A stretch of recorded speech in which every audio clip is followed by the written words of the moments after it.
राधे राधे प्यारों। आज सबरी की कहानी सुनाती हूँ। सबरी ने जब तपस्या किया और वो गुरु के बताए हुए मार्ग पे चली तो उसके घर में राम आए और आकर के उन्होंने कहा कि सबरी, मैं आ गया हूँ, अब तुम हमारा जो हम कहते हैं वो कहना मानना। तो उन्होंने उनको नवधा भक्ति की बात बताई।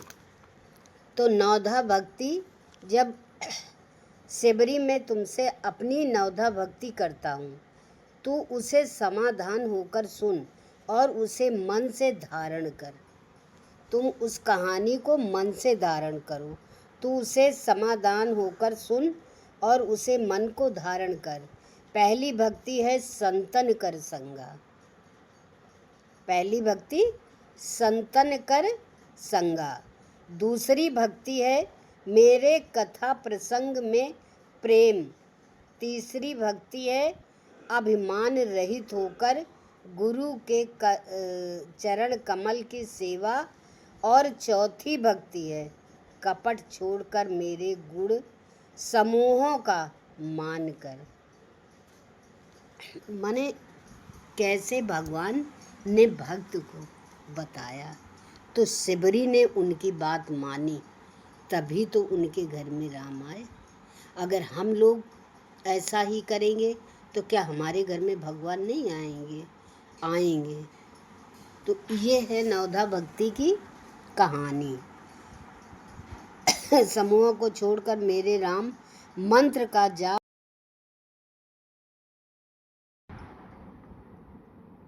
छठी भक्ति है इंद्रियों का निग्रह, शील अच्छा स्वभाव या चरित्र हो हमारा, ब्रह्मा कार्यों से बैराग और निरंतर संत पुरुषों के धर्म आचरण में लगे रहना। सातवीं भक्ति है जगत भर को स्वभाव से मुझमें ओतप्रोत राममय देखना और संतों को मुझसे भी अधिक करके मानना। आठवां भक्ति है जो कुछ मिल जाए उसी में संतोष करना। सबसे ज़्यादा संतोष धन जिसके पास हो गया तो वो परमात्मा की तरफ बढ़ गया। तो सब में देखना। आठवीं भक्ति है जो कुछ मिल जाए उसमें सपन की तरह पराये दोषों को ना देखना। नवीं भक्ति है सरलता और सबके साथ कपट रहित बर्ताव करना, हृदय में मेरा भरोसा रखना और हर्ष विषाद आदि किसी भी अवस्था में समान भाव की स्थिति में होना। इन 9 प्रकार की भक्ति में जिसके पास एक भी होती है, देखो मानता कि इन में से जिसके पास एक भी होती है, स्त्री पुरुष जड़ चेतन कोई भी हो, ये भामिनी से मुझे वही अत्यंत प्रिय है।